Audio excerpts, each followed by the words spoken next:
Notes from the Underground novel written by Fyodor Dostoevsky and part 1 में total 11 chapters है and 1 से लेकर 6 chapter हमने ऑलरेडी डिस्कस कर रहे हैं प्रीवियस वीडियो में एंड इन दिस वीडियो हम डिस्कस करेंगे पार्ट 1 के 7 से लेकर 11 तक के चैप्टर एंड आज की वीडियो में पार्ट 1 ख़त्म हो जाएगा and then we will start part 2। So अभी चैप्टर नंबर 7 डिस्कस करते हैं। In chapter number 7 of Notes from the underground man talks about how people sometimes do things that are not good for them. He says that even if people know what's best for them, they might still make bad choices. This is because they want to feel free to make them own decisions, even if those decisions are not the best. He does not like the idea that everything that can be explained by science or reason. He believes that people should have the freedom to make their own choices, even if they don't always make sense. He thinks that if everything was perfect and logical, life would be boring.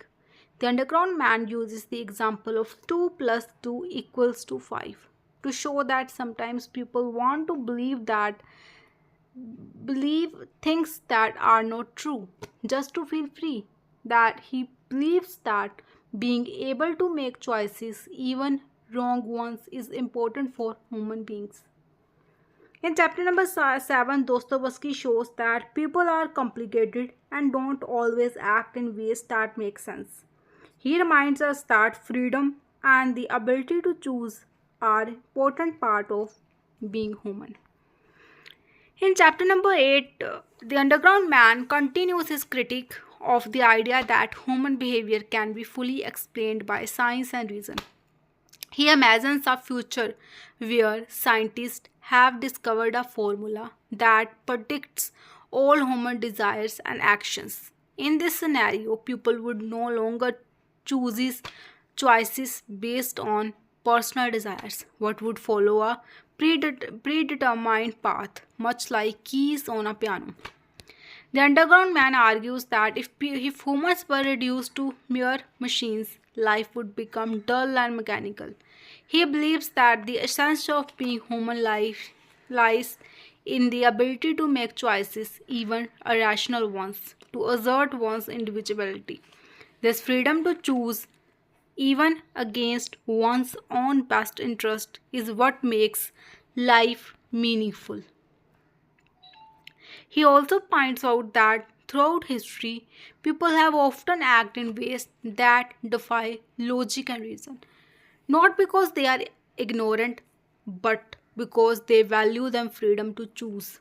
Even if science could predict all human actions, the underground man suggests that people might still choose to act irrationally to preserve their sense of individuality and freedom.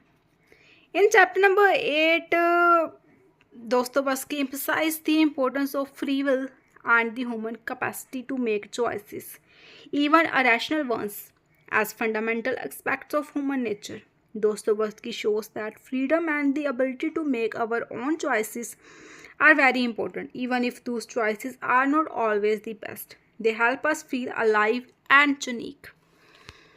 In chapter number 9, the underground man continues his critique of the idea that humans can be fully understood or improved through science and reason. He argues that if people were made to act only in their best interest, society will become predictable and dull, like a machine. He believes that humans find meaning in the process of striving and creating, not just in achieving goals. This desire for freedom and individuality leads people to sometimes act against their own advantage, embracing suffering and chaos as part of the human experience. The underground man uses the example of ants, which live in orderly colonies.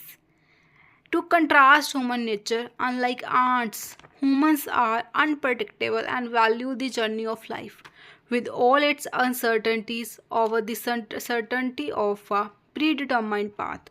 He stressed that even if science could predict human behavior, people might still choose to act irrationally to preserve their freedom and individuality. In chapter number 9, Dostoevsky emphasized the importance of free will and the human capacity to make choices, even irrational ones, as fundamental aspect of human nature. It challenged the notion that a perfect society can be achieved through reason alone, highlighting the complexities and contradictions inherent in human behavior. Chapter number 10. In chapter number 10, what is the crystal palace? Imagine a big shiny house made entirely of glass, so perfect that nothing can break it. This is what the underground man calls the crystal place. It's a place where everything is planned and works perfectly.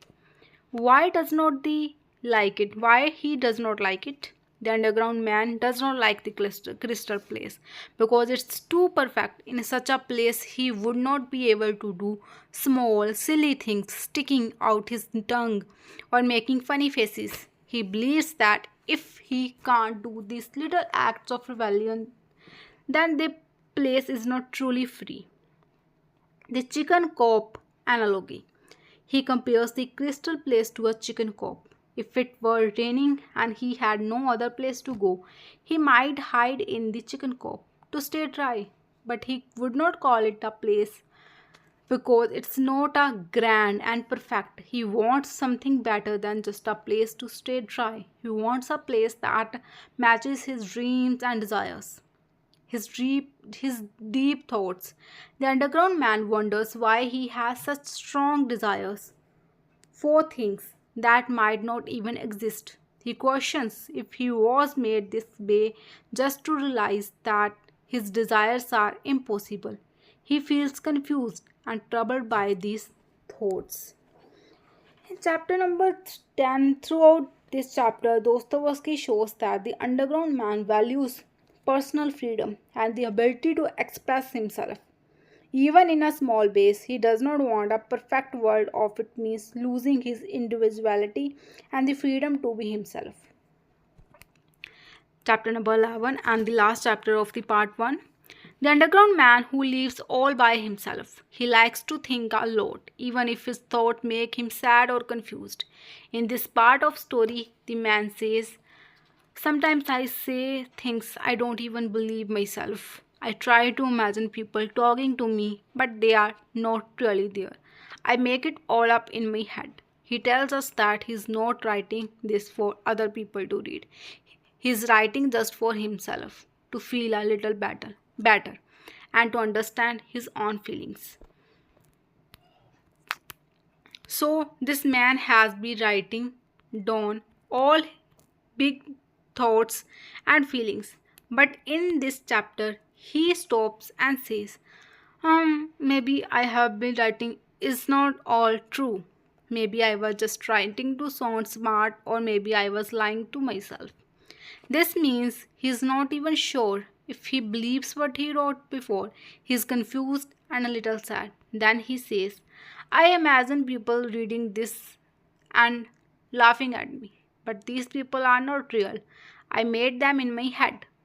This shows he feels lonely and he's used to pretending he has people around, even if they are just in his imagination. Then he asks himself why I am even writing this. Who is it for? And he answers, I am writing it for me. Just me, because it helps me think. At the very end, he looks out the window and sees snow falling. The snow makes him remember something very old, something that happened to him a long time ago. So he decides, now I will tell you that story. So यहाँ पर हमारा part 1 finished होता है. And in chapter number 11, he is confused about his own thoughts. He feels lonely and talks to imaginary people. He decides to tell a story from his past. And even though he says mean or silly things, he is really just sad and wants to be understood.